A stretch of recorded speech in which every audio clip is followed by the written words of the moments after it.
நண்பர்களே, இப்போ இந்த வீடியோ எதை பற்றினா ஜிடிபி ஆஃப் இந்தியா வந்து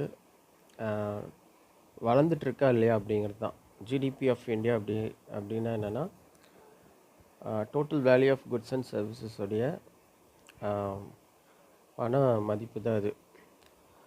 ஸோ அது எதுக்கு அப்படி நம்ம அதை பார்க்குறோம் அப்படின்னா, இதை வச்சு தான் எந்த நாடு வந்து இருக்கிறதுலையே பணக்கார நாடு, ஏழை நாடு அப்படின்னு நம்ம வித்தியாசம் பார்க்குறோம்.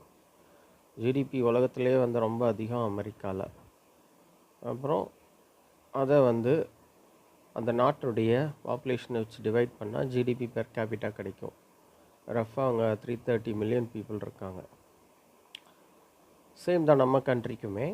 ஸோ 2014 வந்து $2 ட்ரில்லியன் ரஃபாக வந்து 2.04 சம்திங். ஸோ அதனால் நான் $2 ட்ரில்லியன் தான் 2014. ஒரு 9 வருஷம் கழித்து 2023 3.7 ட்ரில்லியனாக வளர்ந்துருக்கு அப்படின்னு பார்க்குறோம். ஸோ வளர்ச்சின்னு பார்த்தா கிட்டத்தட்ட ஒரு 100% வளர்ச்சின்னா 4 ட்ரில்லியனாக இருக்கும்.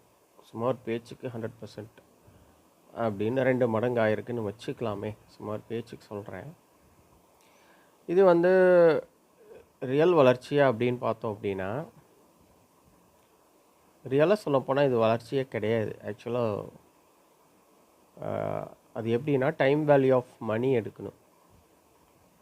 அதை எப்படி புரிஞ்சுக்கிறதுனா, இப்போ 2014 நம்மக்கிட்ட ஒரு $100 இருந்துச்சுன்னா நம்ம என்னென்ன பொருள் வாங்க முடியும், அல்லது நம்மக்கிட்ட ஒரு $10,000 இருந்துச்சுன்னா நம்ம என்னென்ன பொருள் வாங்க முடியும். அதே $10,000 2023 நம்மக்கிட்ட இருந்துச்சுன்னா அதே பொருள் வாங்க முடியுமா?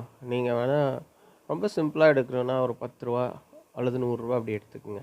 ஒரு $100 எடுத்துகிட்டு போய் ஒரு டீ கடைக்கு போகிறோம். எத்தனை டீ குடிக்க முடியும்?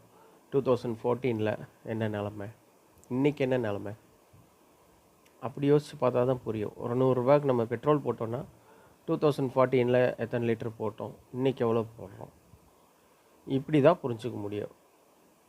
ஸோ அந்த கணக்கு வச்சு பார்த்தா 2014 நம்ம $100 வாங்கின அதே பொருளை இன்றைக்கி வாங்கணுன்னா குறைஞ்சது 200 250 அந்த ரேஞ்ச் மினிமம் ஆகும் நடைமுறையில். ஸோ அந்த கணக்கு time value of money consider பண்ணோம்னா இது ஆக்சுவலாக க்ரோத்தே கிடையாது. க்ரோத்தை விட கம்மி தான் இந்த நிலமை.